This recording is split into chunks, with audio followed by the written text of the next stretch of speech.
The night before his brother's wedding, Kang Min-jun walked into the art gallery where Zara worked late and said 3 words.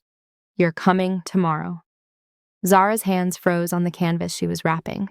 The gallery was supposed to be closed. Locked. She'd made sure of it herself 2 hours ago, but there he stood, 6 feet of tailored suit and cold authority, the same man who'd bought 3 pieces from her in the last month without ever saying more than necessary. "I'm sorry, what?" Her voice came out steadier than she felt. Min-jun stepped closer. His footsteps echoed against marble floors. "My brother's wedding, tomorrow afternoon. You'll be my date." It wasn't a question. Zara set down the canvas. Her pulse kicked up, but she kept her face neutral. "I don't know you." "You know enough." His eyes were dark, unreadable. "I've seen you here, working late, always alone. You're smart, composed. You won't embarrass me." Heat rushed to her cheeks. Not embarrassment, anger. "That's the worst pickup line I've ever heard." His jaw shifted. Almost a smile. Almost. "It's not a pickup line, it's a job offer." She crossed her arms. "I have a job. $50,000. He said it like he was ordering coffee. "One night, 6 hours at most." The number hit her like cold water. 50,000. Her mother's medical bills flashed through her mind. The second notice from the hospital. The treatment her insurance wouldn't cover. But this man was a stranger. A beautiful, dangerous stranger who bought art like most people bought groceries and looked at her like he could see straight through her walls. "Why me?" she asked. Min-jun tilted his head. "Because you're exactly what I need." "Which is?" "Someone who won't ask questions." "Wrong answer." Zara straightened. "Then you've got the wrong girl." She turned back to her work, heard him move closer, felt the heat of him behind her. Zara. Her name in his mouth sent chills down her spine. How did he even know her name? "I'm not a patient man, but I'm a generous one. 75,000. She spun around. They were inches apart. His cologne was subtle, expensive. Everything about him screamed money and power and the kind of danger her father had warned her about since childhood. "Why does a man like you need to pay for a date?" Something flickered across his face. There and gone. "Because the women who want to go with me aren't the kind I can bring to a traditional Korean wedding." "And I am?" His eyes dropped to her lips. "Back up." "Yes." Her breath caught.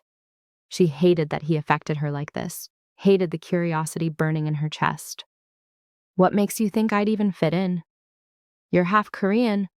The words landed like a slap. Zara stepped back. "How do you know that?" "I pay attention." He reached into his jacket, pulled out a check.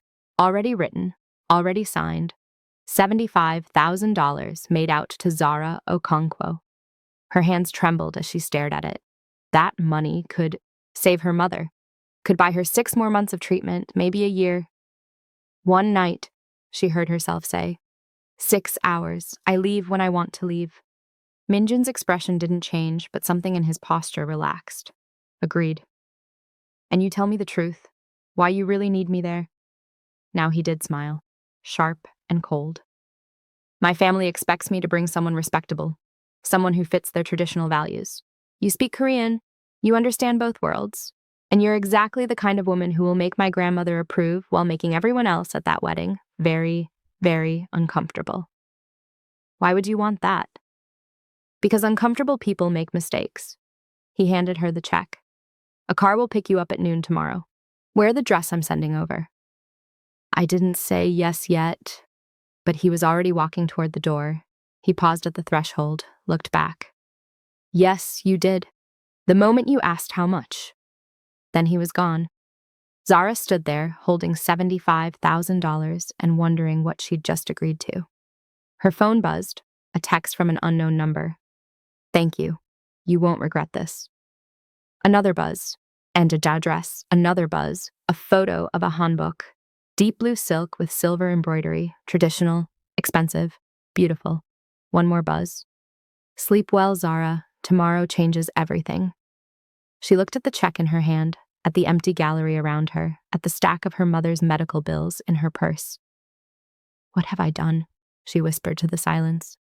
But she already knew the answer. She'd just sold herself to a stranger for one night.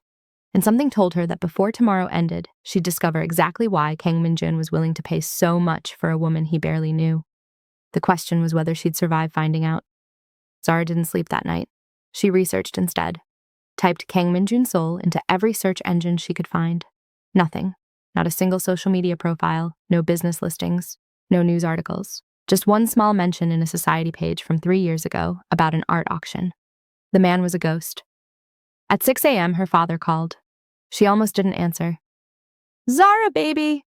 His Nigerian accent wrapped around her name like a warm blanket. "Your mother's asking for you." Guilt twisted her stomach. "I'll visit tomorrow, Papa, I promise." "You work too hard. That gallery doesn't pay you enough for all those late nights." If only he knew. "I'm handling it, Papa." "I know you are. You always do." He paused. "But remember what I taught you. If something feels wrong, trust my instinct. I know." They said goodbye. Zara stared at her phone. Every instinct she had screamed that Min-jun was dangerous, that this wedding was a trap. But $75,000 didn't care about instinct. At 11:30, a black car pulled up outside her apartment. The driver didn't speak, just opened the door and waited. The hanbok fit perfectly, like it had been made for her body specifically. The silk whispered against her skin as she moved. The embroidery caught the light. She looked in the mirror and barely recognized herself. Her phone buzzed. "Beautiful, the car is waiting." Zara grabbed her purse, took one last look at her small apartment, at the life she'd built alone after her mother left, after years of feeling split between two worlds that never quite accepted her. The car drove for an hour, out of the city, into the mountains. Traditional hanok buildings appeared through the trees, paper lanterns, cherry blossoms, despite the late season. The wedding venue was beautiful, perfectly, impossibly beautiful, and completely wrong. Zara felt it the moment she stepped out of the car, the weight of eyes on her, the whispered conversations that stopped when she walked past. Min-jun appeared at her side instantly. His hand found the small of her back, possessive, protective. "Smile," he murmured. "You're supposed to be happy to be here." "I'm supposed to be paid to be here," she whispered back. "There's a difference." His fingers pressed slightly harder against her spine. "My grandmother is watching, 12 o'clock, white hanbok. Don't look directly at her yet." Zara's pulse jumped. She'd almost forgotten she could speak Korean. Her mother had taught her before she left, before she disappeared into a life Zara knew nothing about. "Does she know about me?" "She knows I'm bringing someone special." His breath was warm against her ear. "She doesn't know who." "Min-jun!" A younger man jogged over. Similar features, same sharp jawline. Had to be the brother. "You actually brought someone. I owe Seojin 20,000 won." Min-jun's expression didn't change. "Zara, this is my brother, the groom. Try not to hold that against him." The brother, whose name Min-jun deliberately didn't say, looked at Zara with open curiosity. "You're not what I expected." "Funny," Zara said sweetly. "You're exactly what I expected." The brother laughed. Actually laughed. "I like her. Don't screw this up, Hyung."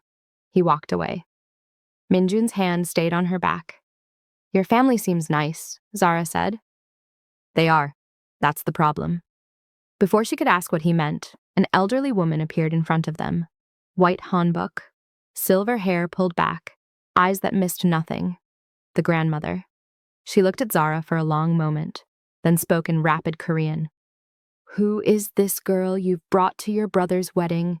She doesn't look like the usual vapid models you waste your time with." Zara's response came without thinking, years of childhood Korean lessons flooding back. "I'm Zara Okonkwo, grandmother. It's an honor to meet you." The grandmother's eyes widened, just slightly. Then something shifted in her expression, softened. "You speak beautifully. Where did you learn?" "My mother taught me, before she left." Min-jun's hand tensed on her back. She'd surprised him. Good. The grandmother stepped closer, reached up and touched Zara's face. "You have kind eyes. Sad eyes. But kind." She looked at Min-jun. "This one is different." "Yes, grandmother." "Don't lose her." Then she was gone, moving through the crowd like a queen. Zara exhaled. She hadn't realized she'd been holding her breath. You didn't tell me you were fluent, Min-jun said quietly, and you didn't ask. You just assumed I'd be your perfect, silent accessory. His jaw clenched. I never said silent. You implied it. They were interrupted by the announcement of the ceremony beginning. Min-jun guided her to their seats, front row, right next to his family. The ceremony was traditional, beautiful, everything a Korean wedding should be. But Zara couldn't focus, because Min-jun's hand had found hers, laced their fingers together, and because every few minutes he leaned close to whisper translations, explanations of rituals, stories about his brother, his breath on her neck, his thumb stroking the back of her hand. This wasn't part of the deal. Why are you doing this? She whispered during a particularly long blessing. Doing what? Touching me, talking to me, acting like this is real. He turned his head. Their faces were inches apart. Who says it isn't? Her heart stuttered. You paid me to be here. I paid you to come. I didn't pay you to let me hold your hand. You're doing that on your own. He was right. She was. Zara pulled her hand away, focused on the ceremony, tried to ignore the warmth still lingering on her skin. The ceremony ended. Guests moved to the reception hall. Traditional music played. Food appeared on low tables. Everything was perfect. Too perfect. Zara excused herself to find the bathroom. Needed air? Needed space? Needed to remember this was just a job. She was washing her hands when Min-jun appeared in the mirror behind her. Men's room is across the hall, she said. I know. He leaned against the doorframe. They were alone, completely alone. Why didn't you tell me about your mother? Why didn't you tell me you were trying to impress your grandmother? I wasn't. I was trying to protect her. Zara turned. From what? His phone buzzed. He glanced at it. His entire body went rigid. Min-jun? He held out the phone. Zara looked at the screen. A photo. Her father. Leaving his apartment. Red crosshairs superimposed over his chest. The message below. Nice date. Would be a shame if Daddy didn't make it home tonight. Zara's hands started shaking. What is this? Min-jun took the phone back. His face was carved from stone. Get back to the reception. Stay close to me. Don't talk to anyone I don't approve. Tell me what's happening. Not here. He grabbed her hand, pulled her into the hallway. They nearly collided with a man in an expensive suit. Older, 40s maybe. Handsome in a dangerous way. He smiled at Zara.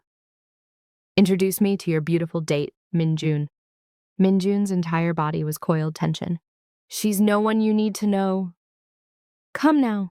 We're all friends here. The man's eyes raked over Zara. I'm Baek Ji-woo, an old family friend.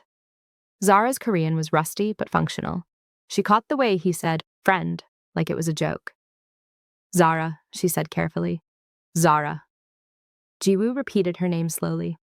Beautiful choice, Min-jun. Very exotic. I hope she survives the night. He walked away. Min-jun's hand was crushing hers. Who was that? Zara demanded. The man who's going to try to kill you if you don't do exactly what I say. Min-jun pulled Zara into an empty room, locked the door. Explain. Right now. He paced, ran his hand through his hair.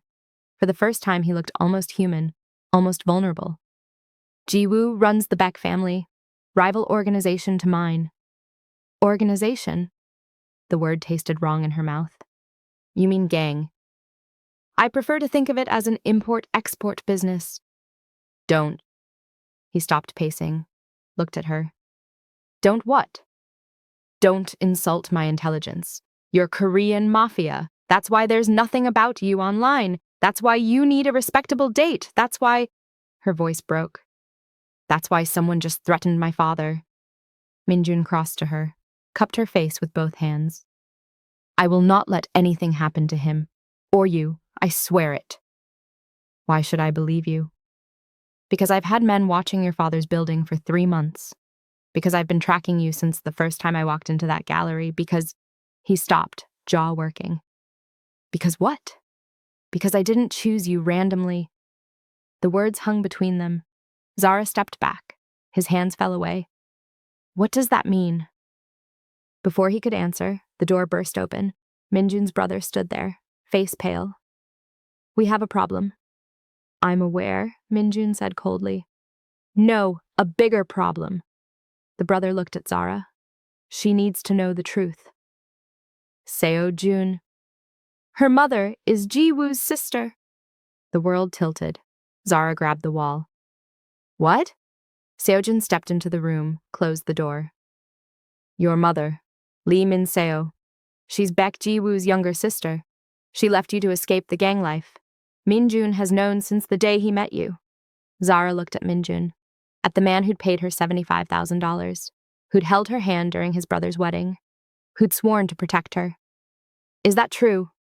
His silence was answer enough. You used me. You brought me here as bait. Yes. Min-jun's voice was flat, empty. At first. Zara's hand moved before she thought. The slap echoed through the room. Min-jun's head snapped to the side. He didn't move, didn't defend himself, just stood there and took it. You son of a... I know. You paid me to walk into a trap. Yes. Seo-jun shifted uncomfortably. Hyung, maybe you should explain. She deserves the truth. Min-jun finally looked at Zara. A red mark bloomed on his cheek. Ji-woo has been watching you for 6 months, since your mother contacted you for the first time in 20 years. Zara's breath stopped. How do you know about that? Because I intercepted the letter. I've been monitoring all communication in and out of your apartment since March. You've been spying on me. I've been protecting you. His voice rose for the first time, actual emotion cracking through. Ji-woo wanted to use you to get to your mother, to force her back into the family business. I couldn't let that happen. So you decided to use me first.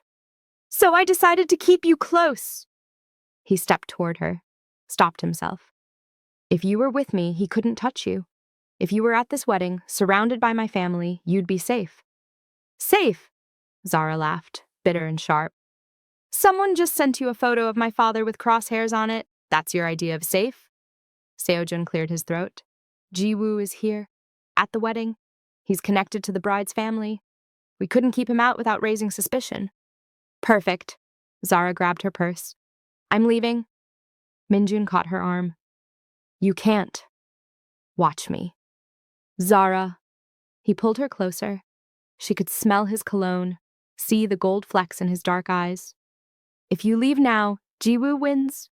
He'll know I care about you. He'll use that. He'll hurt your father to draw you out. Then he'll kill you both.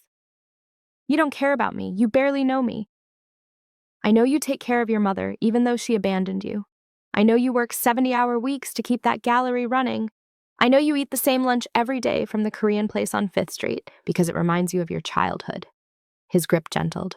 I know you listen to Burna Boy when you're stressed and you're scared of spiders and you haven't dated anyone in 2 years because you're too busy trying to save everyone else to save yourself.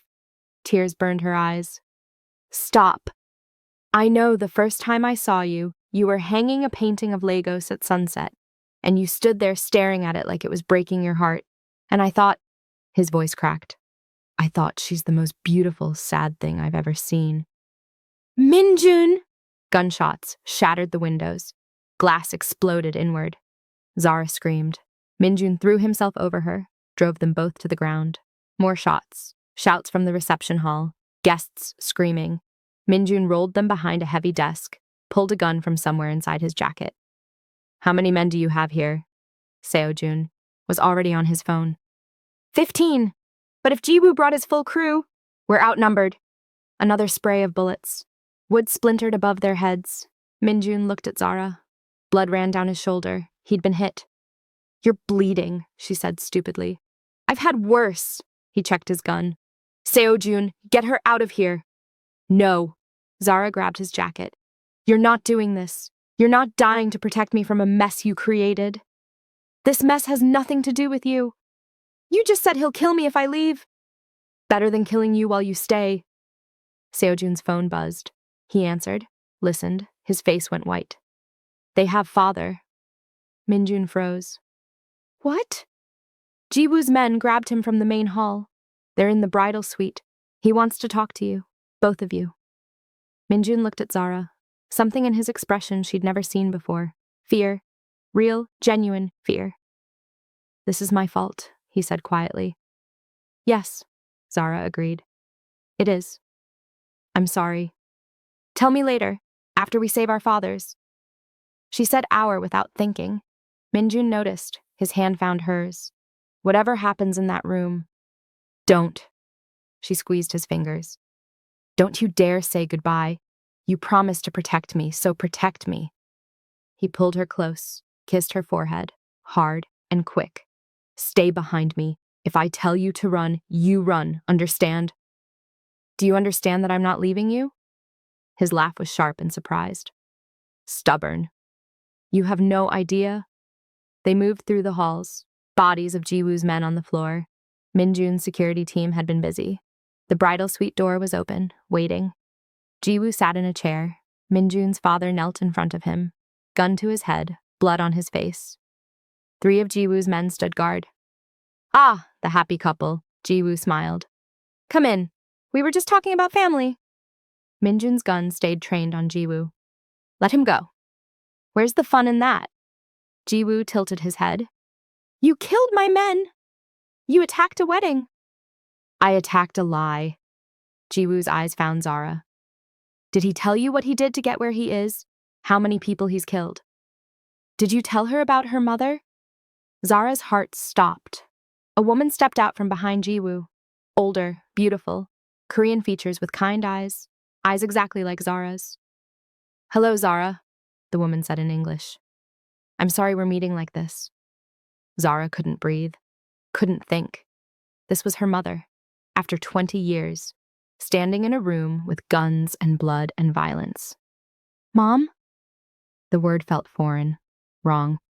Her mother's eyes filled with tears. I gave you up to protect you from this world. I thought if I disappeared, if I cut all ties, Jiwoo would leave you alone, but he found you anyway. Because of him, Jiwoo pointed at Min-jun. Your boyfriend has been tracking you for months, using you as bait.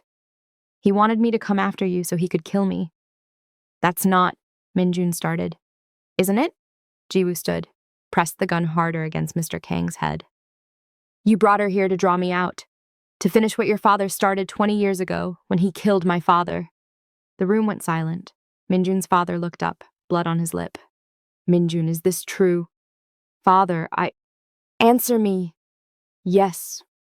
The word was barely a whisper. Jiwoo killed you. I mean, he tried. 3 years ago, the car accident that nearly killed you, that was him. Mr. Kang closed his eyes. And you've been planning revenge ever since. I've been protecting our family. By dragging an innocent girl into our war? She was never innocent, Jiwoo laughed. She's Lee Min-seo's daughter. She's one of us whether she wants to be or not. Zara found her voice. I'm nothing like you. No, Jiwoo's smile was cruel. Your mother left you to save herself, abandoned a baby to escape her responsibilities. What makes you think you're better? Because I'm still here. Zara stepped forward. Min-jun tried to grab her. She shook him off. My mother left, fine, but I stayed. I took care of my father, worked myself to exhaustion to pay for my other mother's cancer treatment. I didn't run. She looked at her birth mother, at the woman who'd given her life and then disappeared. And I'm not running now. Zara stepped between Jiwoo's gun and Mr. Kang. Move, Jiwoo ordered. No. Min-jun's voice was strangled. Zara, what are you doing? What you should have done from the start, making a choice. She looked at Jiwoo, at her uncle, a man she'd never met who'd spent months hunting her like prey. You want to end this? Fine, let him go. Take me instead. Zara, no. Her mother lunged forward. One of Jiwoo's men grabbed her. Jiwoo studied Zara. Interesting offer, but why would I trade an old man for a useless girl? Because I'm Lee Min-seo's daughter. You just said it yourself. I'm family, and family is worth more than revenge.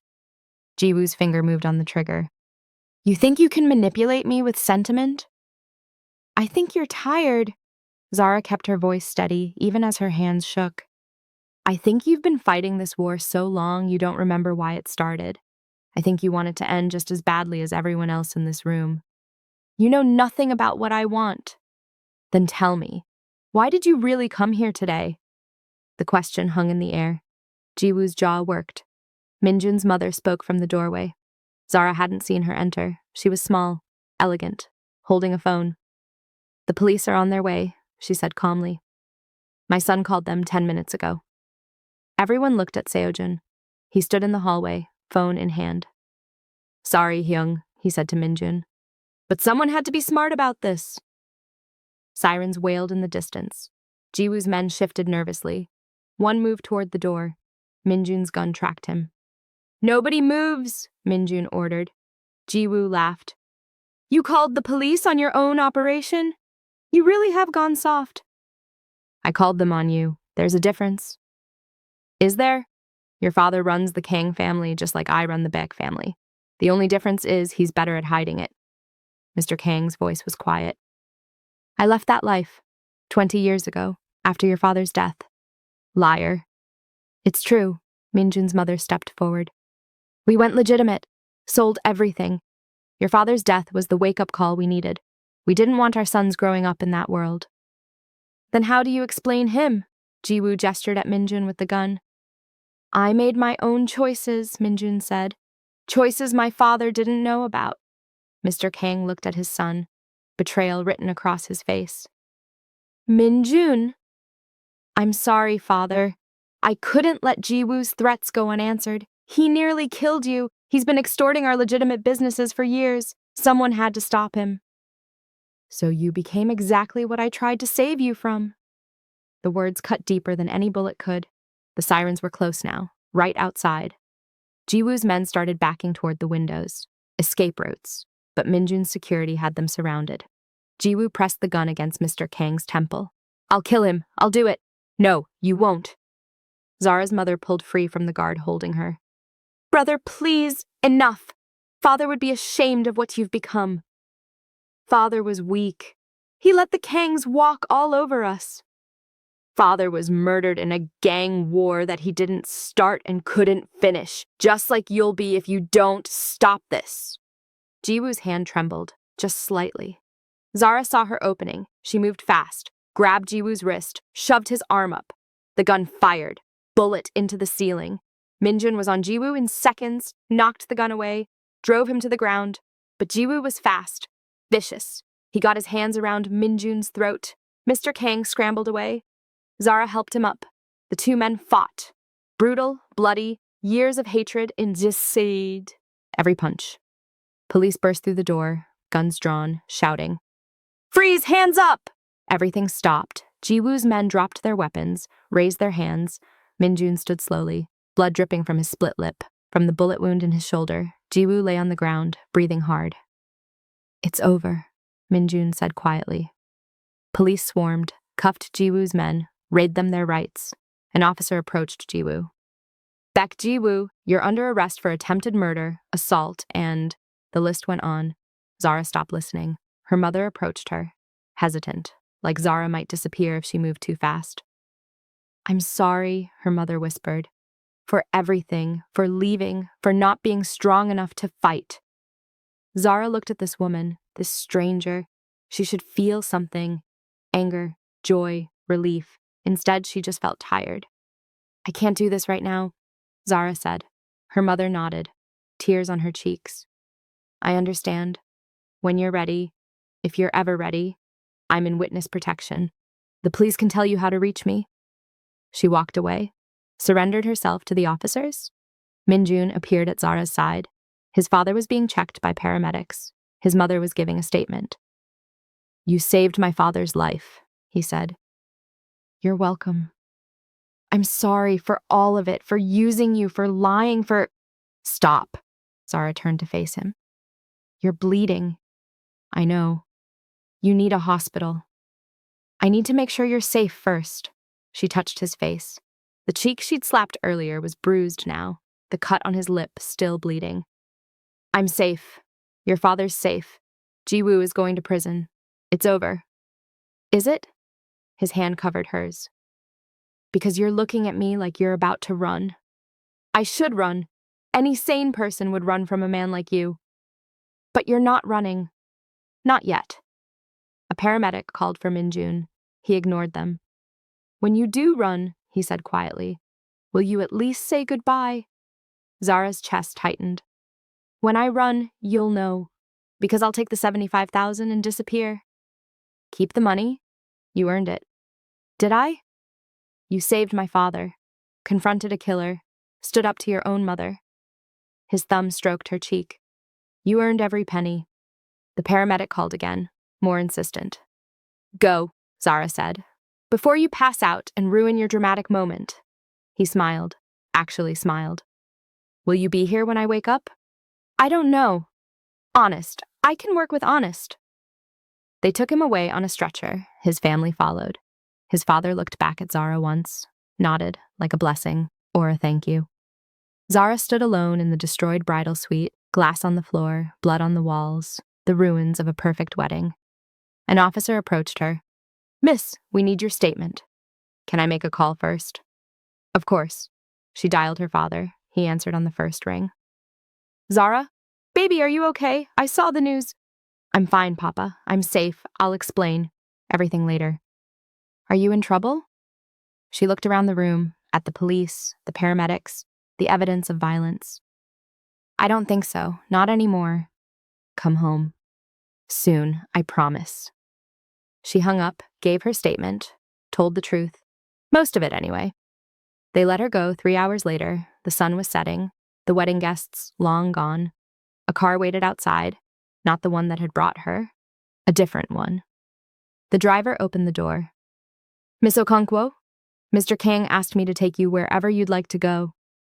Zara hesitated. She could go home, back to her small apartment and her quiet life and pretend this day never happened. Or she could go to the hospital. Where did they take him? She heard herself ask. The driver smiled. Seoul Central. I can have you there in 20 minutes. She got in the car. What was she doing? Walking toward a man who'd lied to her, used her, dragged her into a gang war? Yes, exactly that. Because somewhere between the fear and the fighting, between the lies and the truth, she'd started to care about Kang Min-jun, and that terrified her more than any gun ever could. The hospital was chaos. Reporters, police, family members of guests who'd been injured in the attack. Zara pushed through the crowd, found the reception desk. Kang Min-jun. He was brought in with a gunshot wound. The nurse checked her computer. Are you family? What was she? His paid date? His bait? His almost victim? I'm the reason he got shot. The nurse's expression softened. 4th floor, room 412, but he's in surgery right now. Zara took the elevator. Her hands wouldn't stop shaking. The 4th floor was quieter. Min-jun's family sat in the waiting area, his father, his mother, Seo-jun and his new bride still in their wedding clothes. They all looked up when Zara appeared. Mrs. Kang stood, walked over. Zara braced herself for anger, accusations. Instead, Mrs. Kang pulled her into a hug. Thank you, she whispered. Thank you for saving my husband, for saving my son. Zara's eyes burned. I didn't save him. He saved me. You saved each other. That's what matters. Mr. Kang approached. His face was bandaged, eye swollen shut, but he was alive. Miss Okonkwo, we haven't been properly introduced. I'm Kang Dae-jung. He bowed, a formal Korean bow, respectful. Zara bowed back, muscle memory from childhood. Your son paid me to come to the wedding, she said, because lies had caused enough damage. $75,000 to pretend to be his girlfriend. Mr. Kang nodded. I know, the police told me everything. And you're not angry? At you? No? At my son for putting you in danger? Very much so. He gestured to an empty chair. Please, sit, wait with us. So she did. They sat in silence, the kind of silence that came after violence, after near death, after everything changed. Seo-jun's bride, her name was Hana, brought coffee. Her wedding dress was torn, makeup smeared, but she smiled. Some wedding, huh? Zara laughed, couldn't help it. I'm so sorry, your perfect day was perfect until the guns came out, but everyone survived, that's what matters. Hana sat beside her. And my new brother-in-law finally brought someone interesting to meet the family, even if he had to pay her. You know about that too? Seo-jun tells me everything. It's annoying, but useful. They sat together, 2 women in ruined traditional clothes, waiting to see if the man who'd caused all this chaos would survive. A doctor emerged 2 hours later. Everyone stood. He's stable. The bullet missed major arteries. He'll need physical therapy, but should make a full recovery. Mrs. Kang sobbed with relief. Mr. Kang held her. Can we see him? Seo-jun asked. Family only, 2 at a time. He's still sedated, but should wake within the hour. Mr. and Mrs. Kang went first. Zara stood to leave. Seo-jun caught her arm. Where are you going? Home. I'm not family. Min-jun would want you here. Min-jun paid me to be his date. The job's over. She made it to the elevator, pressed the button. The doors opened. Min-jun's grandmother stood inside. Going somewhere? She asked in Korean. Zara's mouth opened, closed. I should go. Your family needs time. My grandson needs you. Get in. It wasn't a request. Zara got in. The elevator doors closed. The grandmother pressed the stop button. They hung suspended between floors. You love him, the grandmother said. I barely know him. That's not what I asked. Zara's throat tightened. He lied to me, used me, almost got me killed. Yes, he did. My grandson is many things. Smart, brave, loyal. She paused. Stupid when it comes to protecting the people he loves. He doesn't love me, doesn't he? Then why did he throw himself in front of bullets? Why did he confess everything to the police to protect you? Why is the first thing he said when he woke up in that ambulance your name? Zara's knees weakened. She leaned against the elevator wall. I don't know how to trust him. Then don't. Not yet, but give him the chance to earn it back. The grandmother pressed the button. The elevator started moving again. He made mistakes, big ones, but he's trying to be better, trying to leave behind the life he built in the shadows. How do you know that? Because he told me 3 months ago. Said he met someone who made him want to be the man his father raised instead of the monster he'd become. The doors opened on the 4th floor. The grandmother stepped out, looked back. He meant you, child. Even then, before you knew his name, he meant you. She walked away. Zara stood in the elevator. The doors started to close. She caught them at the last second, walked back to the waiting room. Mr. and Mrs. Kang emerged from Min-jun's room. He's asking for you, Mrs. Kang said gently. Zara's heart pounded. For me? Only you. We'll be here when you're done. She walked down the hall.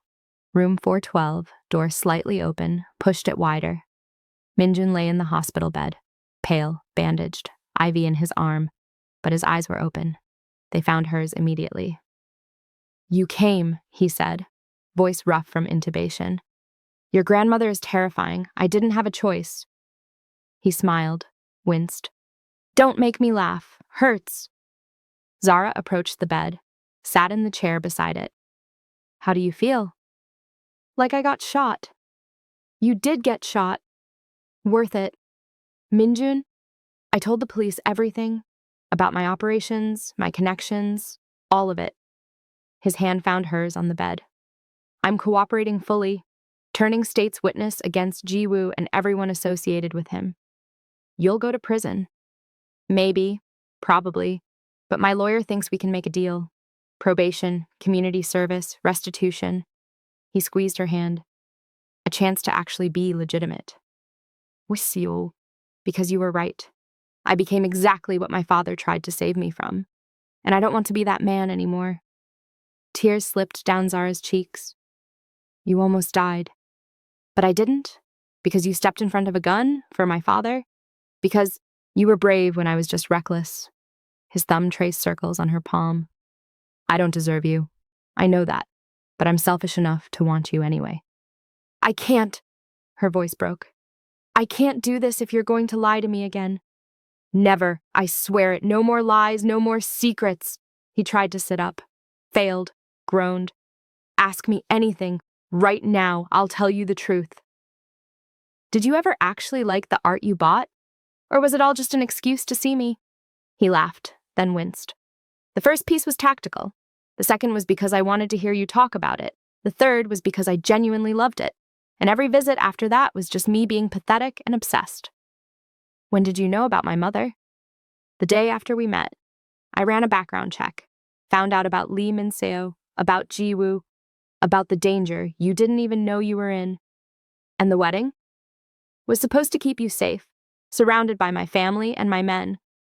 I didn't know Jiwoo would attack. I thought he'd try something subtle, strategic. His grip tightened. I almost got you killed. I'll never forgive myself for that. You saved me too. Doesn't balance out. Zara stood, leaned over the bed, kissed his forehead like he'd done to her hours ago. Then I guess you'll have to spend a long time making it up to me. His eyes widened. Does that mean? It means I'm not running. Not yet.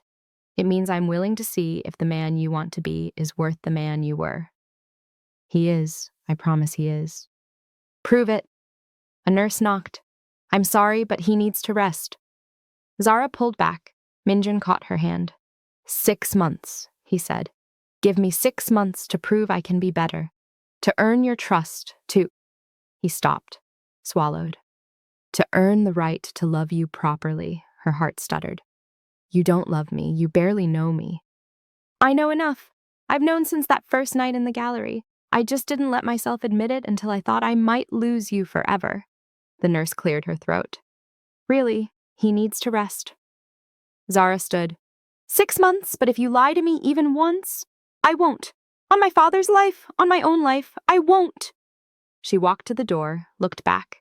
He was watching her, like she might disappear, like she was the most important thing in the room, in the world. Get some rest, Min-jun. Will you come back? Tomorrow, with questions, lots of questions. I'll answer all of them. She left, walked past his family. They didn't ask what happened, just smiled.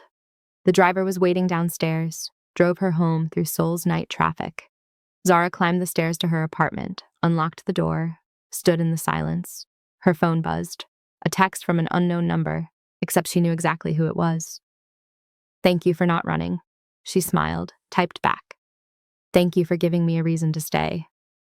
She fell asleep on her couch, still in the blue hanbok, still smelling like his cologne. 6 months later, Zara stood in her art gallery, the opening reception of her biggest exhibition yet, Korean-Nigerian fusion, where two worlds meet. The pieces were beautiful. Her father's Lagos sunsets blended with traditional Korean landscapes, bronze sculptures mixed with jade inlay. Every piece told a story of two cultures becoming one. The gallery was packed. Critics, collectors, people who actually appreciated art instead of just buying it to launder money. The door opened. Min-jun walked in. No bodyguards, no expensive suit, just jeans and a button-down with the sleeves rolled up. His tattoos visible, his scars visible, everything visible. He'd kept his promise. Testified against Jiwoo, helped dismantle 3 other criminal organizations, served 6 months of probation and 800 hours of community service.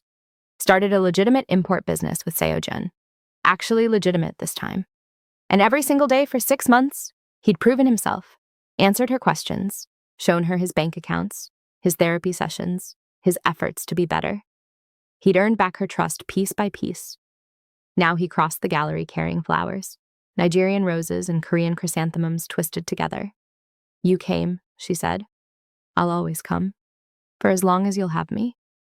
He handed her the flowers, pulled a small box from his pocket. Zara's breath caught. I know it's only been 6 months, Min-jun said. I know you might not be ready, but I am.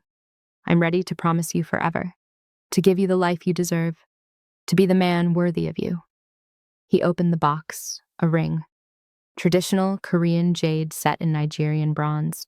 2 metals, 2 stones, 2 worlds, 1 promise. Marry me, Zara. Let me spend the rest of my life proving I'm worth the chance you gave me.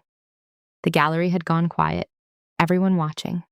Zara looked at this man, this beautiful, broken, healing man, who'd lied to her and saved her and loved her through every mistake. Yes, she whispered, then louder. Yes. He slipped the ring on her finger, pulled her close, kissed her in front of everyone. His grandmother watched from the corner, smiled, nodded approval. Zara's father stood beside her. He'd forgiven Min-jun 2 months ago, said any man willing to work that hard to earn his daughter's love deserved a chance. Even her mother sent flowers, from witness protection, with a note. I ran from love. Don't make my mistake. Be brave. When they broke apart, Min-jun's forehead rested against hers.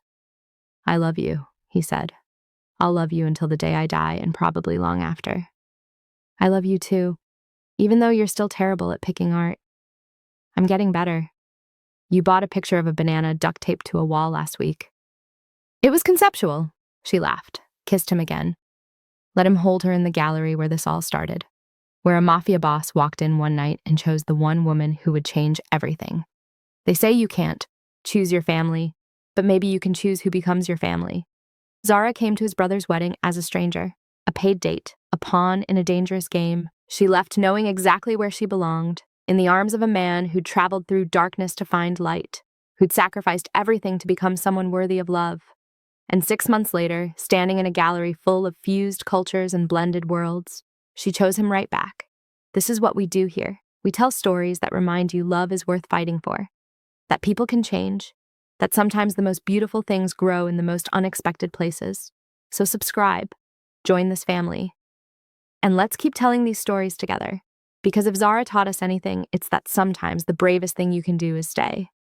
Is give someone the chance to prove they're better than their worst mistake. And sometimes, just sometimes, they'll prove you right.